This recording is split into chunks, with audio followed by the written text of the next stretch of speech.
So I will start by saying that the Sora of Odisha lie well outside the Hindu mainstream. And there are long-running debates about whether such tribal groups are really some kind of Hindus. In order to emphasize its distinctiveness, I shall call the old Sora religion animism, in order to distinguish it from more orthodox Hindu forms. And since my research among the old animists in the 1960s, when I was a PhD student myself, all young Sora have become either Baptist, Christians, or Neo-Hindus. And I've visited these in more recent years, and I'll talk about each in turn. And my focus is on changes in subaltern status, but in terms of time and memory. So the only remaining signs of the old culture of their grandparents are the large clusters of upright memorial stones that they plant during funerals. These are a physical residue of human actions, thoughts, and emotions. I shall describe the animist religion in the present tense because it's easier to understand like this, but for many young Sora, the thoughts and the emotions which went with these stones are already hard to recall. And young Sora activists are now asking for my old photos and recordings to help them reconstruct the world of their ancestors, which they've lost. So, talking about the old animist religion as if it was still flourishing, every day in every Sora village, a female shaman goes into trance and a succession of dead people speak through her mouth, at great length holding casual conversations or impassioned arguments with groups of living people who sit around her. Now, immediately upon death, the body is cremated, and later a stone is dressed in cloth, fed with liquor, rice, and the blood of sacrificed buffaloes, and it's embraced and lamented and raised upright, as if representing the deceased to some kind of life. But within weeks, people already start to forget which stone is whose. So this jumbled stack of stones, going back for generations, now represents an undifferentiated solidarity of the patrilineage. And discussion of the deceased person, the dead person, migrates to a completely different medium altogether, which is the living and the dead speaking. And the cosmology behind all this is that all illnesses and deaths are thought to be caused by dead people who have themselves suffered from a similar symptom. So each time a person falls ill, it's a reminder of their attachment to a dead person who started to eat their soul, thereby repeating the same symptoms in the patient, from which he himself died. I'm using he for patients and she for shamans, just to keep it simple. The cure consists in offering him the soul of a sacrificial animal as a substitute for your own soul. If he accepts this substitute, you recover. If not, you die from a repetition of his illness. So it's like any medical system. Some people get better, some people don't. Once you're dead, you will join him in whichever location on the landscape corresponds to the symptoms you now both share. This may be a tree or a rock or a stream or something. So, for example, people who die of smallpox and other epidemic diseases reside in a site called Smallpox Collective. People who are killed by leopards reside in a site that is the Leopard Collective. And from there, you'll return as the agent of that suffering to attack other living people with the same symptoms. So when the living and the dead talk to each other, the dead explain their own situation in graphic detail. So we can say that the living and the dead are involved in constructing a shared narrative with a close correlation between the emotional distress in the mourner and a tendency in the deceased to keep attacking. So we can say that the sad memories of people you have known are a direct cause of your own illness. And each dead person has a double aspect. On the one hand, as an ancestor in a patrilineage. On the other hand, as a member of a collective of fellow victims of a cause of death. And over time, this balance between these shifts, at first, the feeling of victimhood prevails in the dead person, and that makes the dead person aggressive and dangerous. They keep on wanting to attack people. Over several years, the living mourners must persuade the deceased into a less aggrieved state of mind.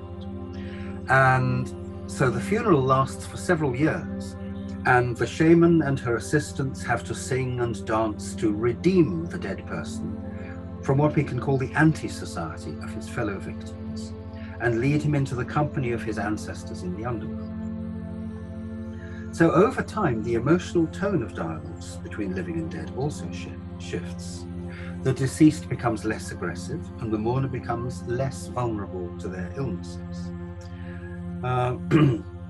So this is an elaborate technique for structuring the process of memory and for regulating the pace of forgetting the individual while sustaining the social structure. An old ancestor who's been dead for many years no longer causes distress or illness. He continues to appear, but in order to support lineage identity. And finally, he gives his name back to a new baby among his descendants. This is not reincarnation. He continues to exist, but to protect the new baby from attacks from others. And finally, a very old ancestor will die a second death in the underworld and turn into a butterfly. And we can say that butterflies are people who have been dead so long that there's nobody left alive who remembers them. They are memories, but they're not remembered by anybody. But in the meantime, of course, illnesses and deaths continue to happen. They never stop. And that's because each person's redemption is not fully successful at first. So in the early years, the shaman and her assistants keep redeeming him, but he keeps on reverting back and passing his illness on to others. And I think this means that living people continue to feel sad about the death and make themselves vulnerable in this way. So a lot of this is focused on the bodies and flesh. It's through the pains of his body that the sick patient communes with the dead. It's the blood of the sacrificed animal which contains its soul and feeds the dead person. It's the shaman's body which absorbs the alcohol which is given to the dead. And it's the soul force of fully redeemed ancestors that enters the crops that nourish their descendants. So I did notice in the 1970s when I was first there, nobody had photographs. And I realized there was no way of sustaining the presence of a dead person visually. Now they use photographs and people have video cameras and so on. But in the old days, the only way you could remember a dead person and call up their presence was to get them to speak through the mouth of a shaman and actually have a conversation.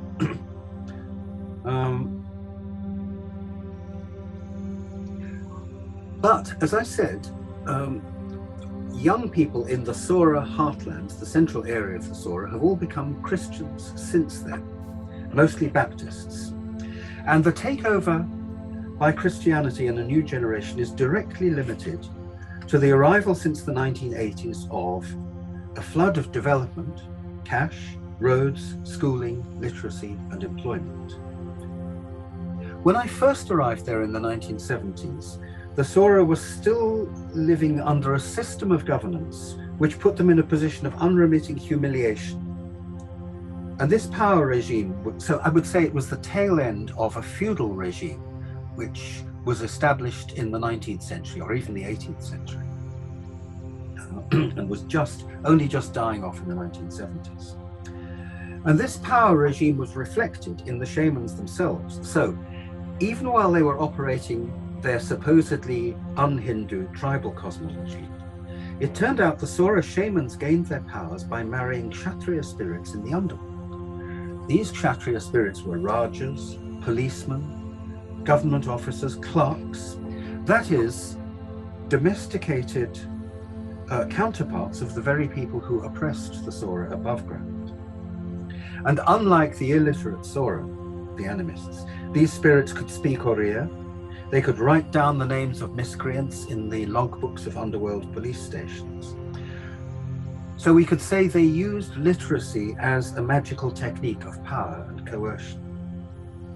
So we shall see that the standard Christian discourse of coming out of darkness into light maps well onto the wider Indian nation building project, and the Sora's own desire, young Sora's, to emerge out of marginality into the mainstream. So older people, people of my generation, are afraid to die because they know their children will not talk to them afterwards when they're in the underworld. But young people feel liberated as they become literate in both Sora and Oriya. Sora, by the way, is a Munda language, so it has no connection at all with Oriya. And they give up primitive customs and subsistence agriculture to join the scramble for jobs as road labourers, church officials, or government school teachers. Now, I talked about time and the way old ancestors faded away.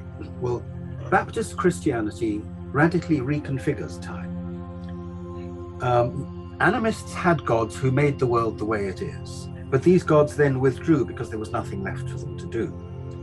But of course, the Christian God is very active in the world today. And Baptist time looks towards a future which cannot be experienced, but you have to aim towards it through individual moral improvement. Jesus will come back again at the end of time, and we don't know when that is, but we must be prepared and ready. And you can see how the whole social structure and events, public events and so on, are reconfigured, because the funerals were based on lineages who gathered, and then the in-laws came to visit and with their own buffaloes and so on. The whole social structure was acted out at the funeral. Now we have church events, and the composition is based on different parishes, the communities that go to different churches and so on. And we can see that at the heart of this cosmological change lies an attack on the principles and logic of animist causality. You remember that the most significant events of your life for animists were caused by dead people, illnesses and deaths. The Baptists forbid dialogues with the dead because they sustain attachment between the living and the dead. But also these dialects are pointless because there's nothing left to discuss. The dead are no longer the cause of illness and death. Now illness is caused by invisible insects, as they call them, germs, bacteria, viruses. And the only people who know about these are non-Sora experts like doctors and health workers. And so whenever I try to push Christians to say, well, why do these things happen? In the end, the only answer they can give is, well, it's the will of God. We don't understand it, but that's... So this cosmology of change has clear political undertones as well. So when the new Congress government in the 1940s abolished bonded labor, the local oppressive form of bonded labor, newly released Sora laborers started to circulate a song which went, from today, this kind of slavery is finished. From today, that kind of slavery is finished. We don't have to do this anymore. We don't have to do that anymore. And the early Sora Baptists picked up this song, this kind of song, and they developed hymns which were all about renouncing old practices like blood sacrifice, drinking and smoking, and instead they sang, from today, I have joined God's group. From today, I have joined God's team, and so on. And you can see that the song about slavery said only what liberation was from, but the Christian adaptation says what the liberation will be to. It won't only bring about liberation from oppressive regimes of bonded labor and so on, or hungry ancestors who demand sacrifices. It will also turn the Sora into new persons with a new kind of relationship to a new kind of God. So it's very significant when you look at Baptist funerals. There's no dancing, there's no drinking, there's no drumming. Just everybody stands around looking solemn, and the pastor, the priest, reads a sermon. But we never hear from the dead. The dead don't say anything. And people are not allowed to weep because they're not supposed to think about the dead. They're not supposed to remember. And this was summed up very clearly by one young Baptist who said, remembering makes you ill. You've got to forget and then you will be healthy.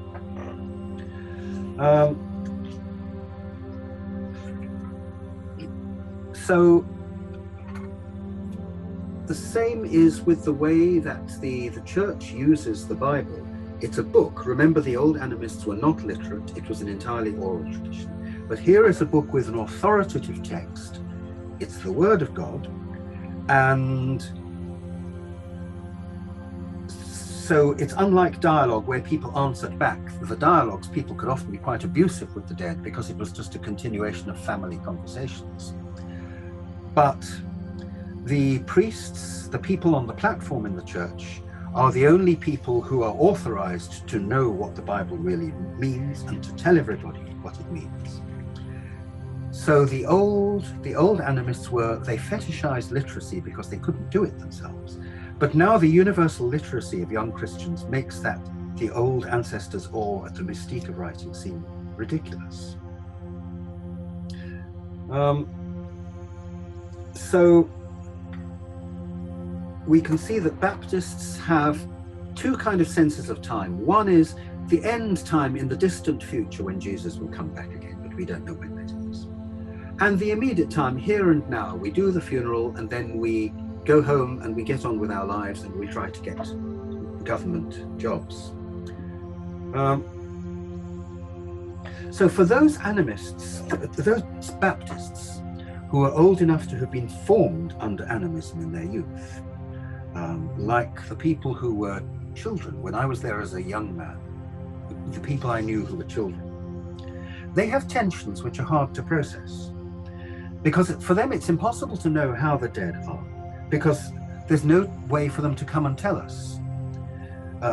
You're not allowed to go to a shaman and ask your dead parents how they're feeling. And I've noticed the only way left for them to reclaim something of the voice that was silenced by the Christian funeral is to appear in dreams. And I've noticed quite often that people dream about their dead parents, and in effect, they are reproducing the dialogue that they're not allowed to have in waking reality now. Here's an example. A young man who was telling me about his father. His father was one of my first Sora friends. And now the young man was not allowed to give him an animist funeral. But in the dream, this is what he says. It was as if we were meeting in waking life. You've died. Where have you come from? I'm not dead, he said. I remain. I exist. I got up and looked around. It was the middle of the night. There was nobody there. I cried. I was very sad. I thought you were dead. Where are you going? I'm just wandering around, my father said. He looked just as he had when he was healthy. But how come your body was so sick and now you're healthy again? It's all right, I'm fine now. I woke up, I looked around, there was nobody there. So I think you can see that when people make a significant change in their religion, it also has all sorts of emotional effects which people don't usually talk about or understand.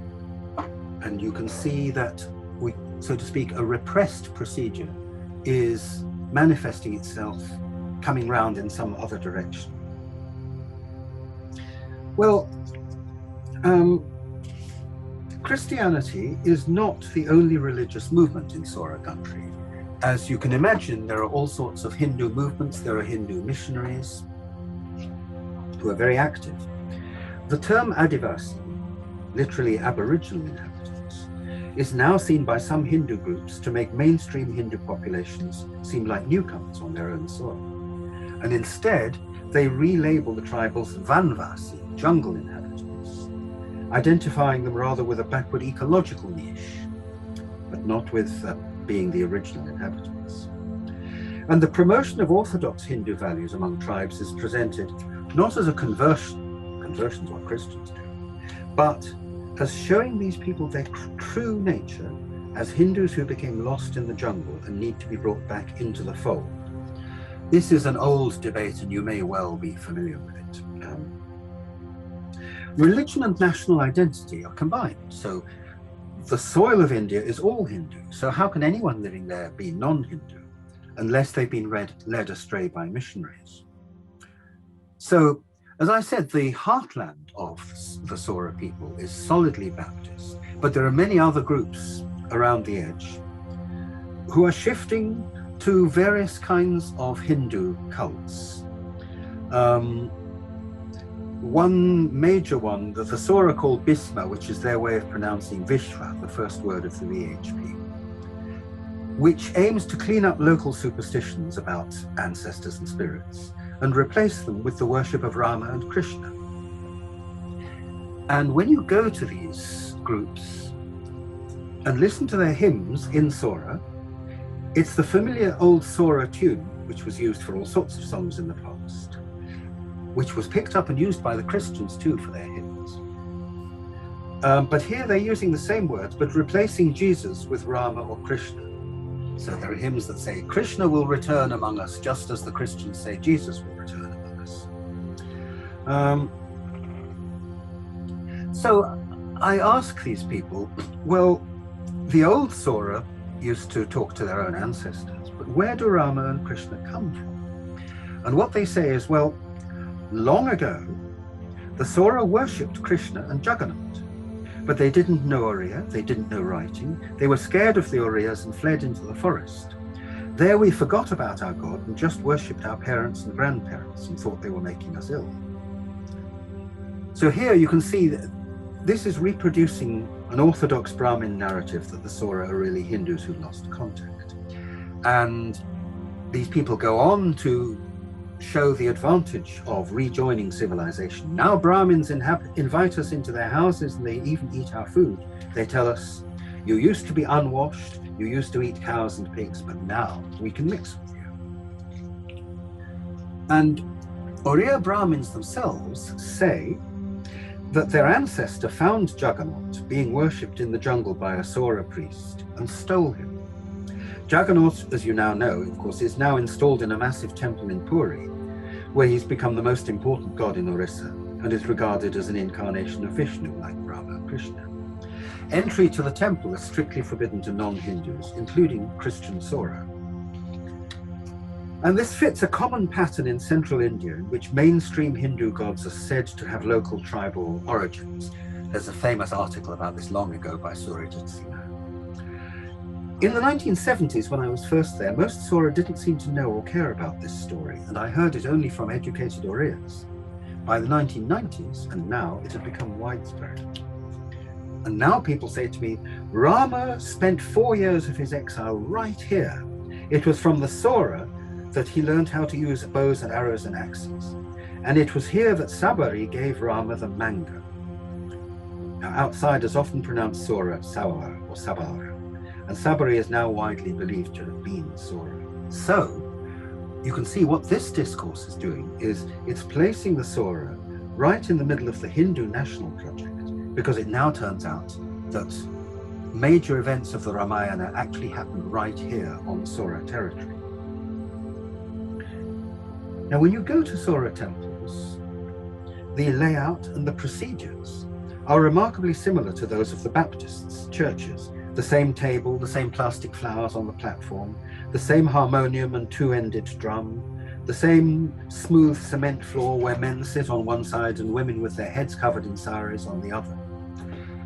So, of course, it makes one realize how very Indian the Baptist format really is. Who's copying whom? Well, the icons of gods on the wall are earlier than similar pictures of Jesus. But as I said, the hymns have obviously substituted Rama or Krishna for Jesus in a Christian original hymn. And it's very interesting. They also sometimes sing hymns in Oriya, and the tunes are completely different, of course. They're non-Sora tunes that have been brought in from mainstream Oriya culture. And the priest gives sermons, he gives speeches, and they're remarkably similar again.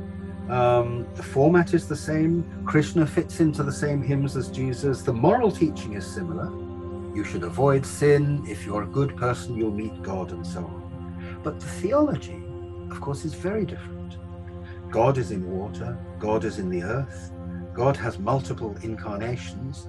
Well, there's no way a Christian would understand that, of course.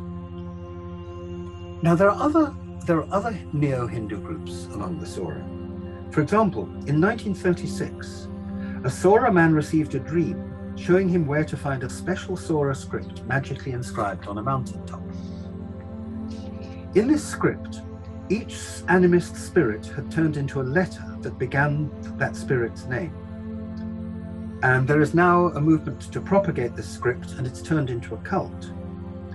And while some of the other Hindu groups sacrifice animals and are very similar to what's usually called popular Hinduism, these alphabet worshippers call themselves the pure ones, and they consume no meat or alcohol.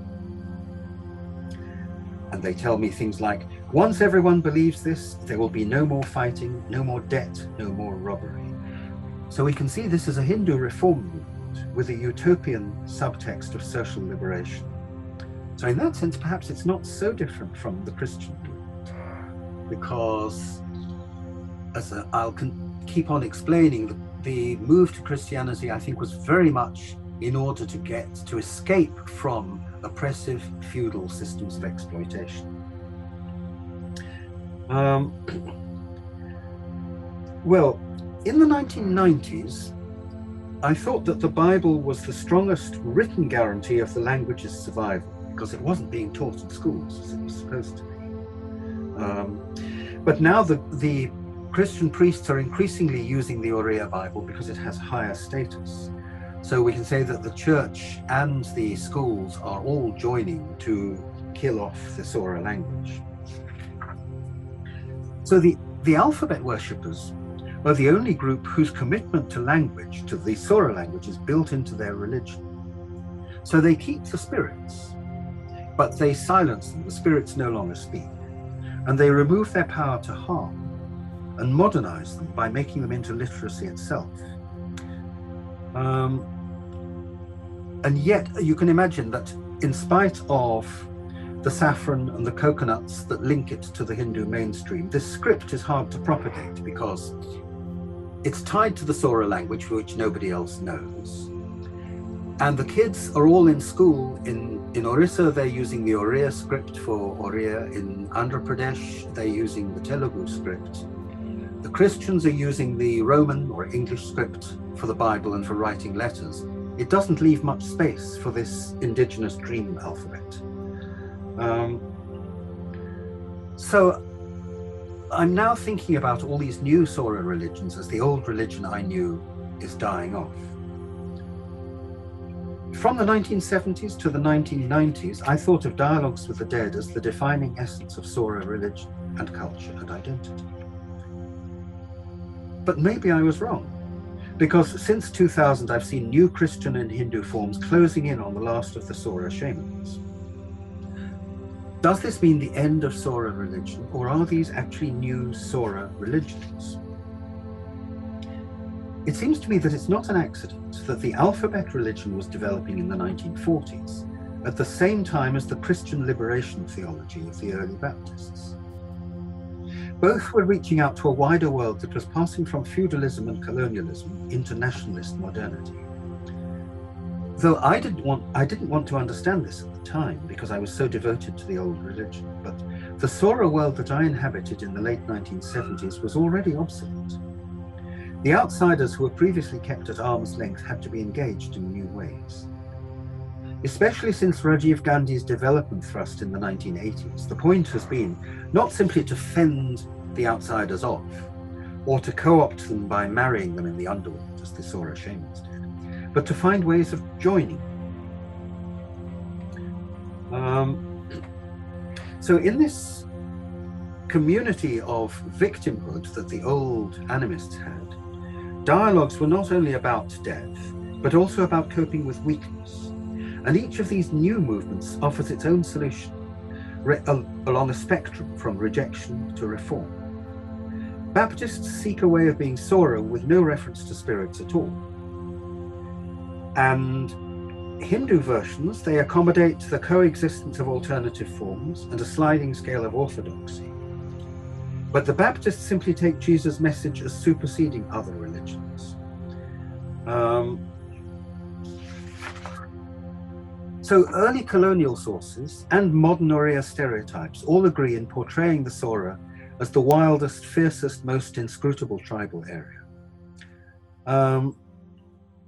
But none of these other Sora religions has ever been studied in depth, so it's difficult to know whether the cult of ancestors was more intense in this central area, or whether it's just where it persisted longest. If we look at the groups who resemble village Hinduism and are still sacrificing goats and chickens, that religion has no political ambitions, really. It's not a discourse about the future. But by contrast, the VHP kind of Hinduism is a highly politicized prophetic movement. And as with Christianity, its impulse comes from outside the community, bringing a complex blend of attraction and inducement. But becoming a VHP Hindu is not like the Baptist shock of rejecting your ancestors. You don't have to abandon them. In its direct link with national forms of militant fundamentalism, it represents not the rupture that Christianity does, but a continuity. As a reform through a turn towards greater orthodoxy will make you into proper Hindus. So this modernist social and political agenda is presented as a restoration of a purer ancient time. The Sora should be retrieved from their jungly state and led via classical texts, Sanskrit texts, to a higher cultural level. Through talk of Rama and Sabari, Bhima, Hanuman, it draws the Sora into a national mythology and localizes that mythology in their territory through narratives of their own participation. Now, the alphabet worshippers are different again. It's a gentler, it's a less aggressive tone than the VHP. Now, their revitalization program is gently utopian. There'll be no more crime, there'll be no suffering, there'll be no debt. And one alphabet missionary leaflet in English explains how the god Jagannath transferred his favors from the ancient Sora to the Brahmin, Vidyapati, who had stolen him and taken him out of the jungle. Now, this much, as I said, is a mainstream upper caste, upper class Oriya story. But what follows seems unique to this Sora cult. In response, the Sora switched to a ritual style based on blood and liquor, and that means they sank back into primitivism. And the Sora prophet's dream in 1936 marked the return of the god to the Sora, but in a new form of Akshara Brahma, which means both imperishable Brahma and alphabet Brahma. So we can see this is a form of Sora revivalism with a high Sanskritic tone. And commentaries to the Sanskrit word Akshara in section 8 of the Bhagavad Gita show that it applies both to the eternal immutable god Brahma and to the syllabic symbols of writing as the fundamental elements of sound speech and truth, especially the syllable Om. And this leaflet mixes typical Indian language of social reform. This is in English. They were persuaded to give up the use of country liquor and animal slaughtering. This helped their economic uplift. And then it combines that with the tribulations of the missionary. Traveling village to village, this prophet tried to create a consciousness among the people. But the Sora people who were living in the darkness did not accept it easily. And it even borrows Christian terminology. Those baptized by him tried to lead a disciplined life. He creates such a new pulsation among the Sora region that his fellow men thought as if he was an angel who saved a declining primitive society. So the main thrust of these new Sora religions, I think, is clear. So apart from those forms which resemble old village Hinduism, these other ones, the vegetarian ones, the ones without sacrifice, are discourses of awakening and joining the mainstream. They reinforce the impact of schools, roads, and jobs by drawing the Sora more directly into the nation-building and political parties of the Indian state. For Christians, animists were always ignorant. For Hindu reformists, they have become ignorant by losing contact with the gods. Compared with the animist landscape that was full of ancestors, everywhere you walked, you were going past places where dead people resided. Compared to that, all these other universes are virtual. The Israel of the Bible, the Canada of the white missionaries, these are completely outside Sora experience. But the epic of Rama is becoming less distant as it starts to take root in Sora geography. And I think we can see in this huge wave of social change, a change in the ontology of the beings who serve as the focus of religious energy. Because for animists, the entire cosmos is about ancestors. Even the sun and the earth are known only through the words spoken by dead Sora relatives whom they've absorbed. Various forms of death take you into the sun, they take you into the earth, whatever. And religion is an unending dialogue that centers around the needs and the motives and the feelings of all the interlocutors, the living and the dead. Now, none of these other Sora religions, Christian or Neo-Hindu, none of them holds dialogues with the dead. So none of them have this intimate family drama. Instead, they have devotion. In every one of the new religions, whether Christian or Hindu, there is a shift of attention from ancestors to gods, and all use the same Sora word, Kittung, for their gods. You remember that Sora did have gods who made the world at the beginning of time, but haven't done anything since. But they bring this concept back from a remote figure in animist creation myths to the heart of their faith.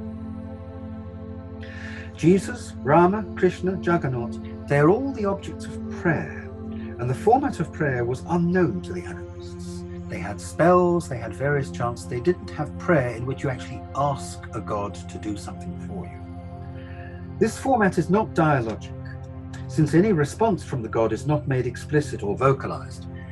If you ask Krishna for something and he does something for you, he's not actually going to tell you in ordinary speech the way an ancestor might. And the implication, which is most militant among Baptists, is that ordinary human ancestors are not enough for a proper theology. Dialogues with the dead are not devotional because ancestors are not gods, they're not even gurus. The shift to currently active gods introduces a new level of respect for such beings, which is justified by a dignity that comes from their lack of neediness. They don't actually need things from us the way old ancestors needed to be fed with animal blood. And this dignity matches a reformist tendency throughout India, which is linked to a rising middle class. So Baptists replaced messy sacrificial animals with the symbolic blood of Jesus, which is in the form of wine or fruit juice. Orthodox Hindus replace blood sacrifice with coconuts, fruit, and flowers. So all of this is set in history, and I see a close parallel between spiritual and political dimensions of redemption. The culture I witnessed in the 1970s was the last moment of an archaic metaphysics matched with an archaic system of domination. Sora dialogues with the dead were ultimately defensive in relation to everyone, from the most distant officials to one's own dead relatives. They are structured to deflect attack at the time, or where it can't be prevented in advance, to transform victimhood after the event through the funerals. And maybe those dialogues were themselves once a new religious form, a response to earlier intimidating feudal violence, a product of a particular historical moment, which is very hard to reconstruct, maybe somewhere in the 18th century or earlier. A new understanding that emerged in its time and is now fading in its time. Christianity and Hinduism, through the term Vidya, both talk of a spiritual rebirth that makes one twice born. Animist Sora religion was based on a carefully paced forgetting of ancestors. With conversion to the Baptist faith, this pacing has accelerated so that these ancestors are becoming not so much twice born as twice forgotten.